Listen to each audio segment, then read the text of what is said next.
In time, European stocks pulled back in early trade as a spike in coronavirus cases started to weigh on global market sentiment. Investors also have their eyes on latest developments in the UK as well as earnings reports. Well, Orich Bats would be telling us how all of these are shaping up the markets at the moment. Good afternoon, Orich. Are other European countries likely to take the same path with the UK Prime Minister Boris Johnson, who was going to decide on totally banning Huawei 5G equipment in the UK?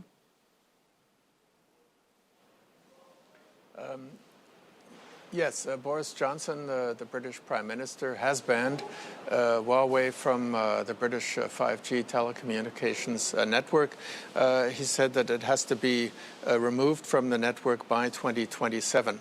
And the purchase of new equipment from Huawei will be banned after December 31st, 2020, and all equipment by the Chinese must be removed from the networks by the end of 2027.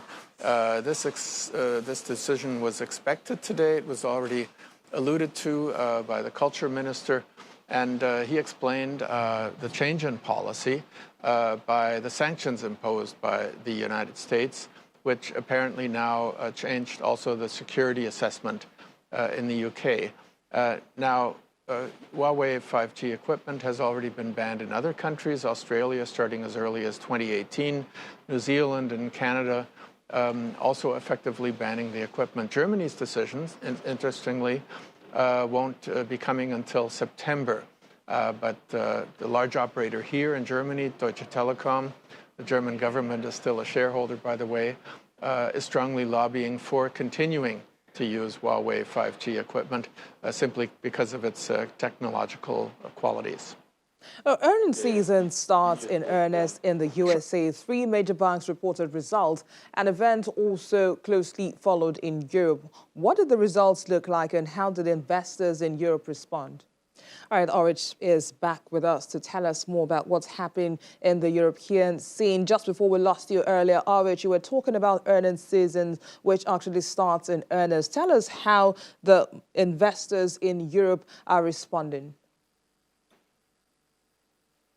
Yes, the banks in the United States have reported their second quarter earnings or respectively losses. For example, Wells Fargo, one of the largest banks in the United States, had a hefty loss in the second quarter, $2.4 billion, after making over $6 billion previously. And here the reason is mainly loan provisions. And in contrast to Citigroup and JP Morgan, which also reported earnings today, Wells Fargo doesn't have as much leeway in having trade and investment banking, trading and investment banking compensate for super high loan provisions due to Corona. But that's what made JP Morgan and Citigroup come through this crisis at the end of the second quarter a little better, although when you look at the numbers, they're still quite drastic. The profit at JP Morgan was halved, and at Citigroup, it dropped by 7.3%. Bank shares in Europe not reacting with losses, most of them pretty well on the positive side. Deutsche Bank gaining 1.5%, HSBC about a 1%, BNP Paribas in Paris also gaining. Thank you again, Orich. We'll see you tomorrow. Still to come on the program, an analysis of the price movement of a staple commodity, cowpea. Do stay with us.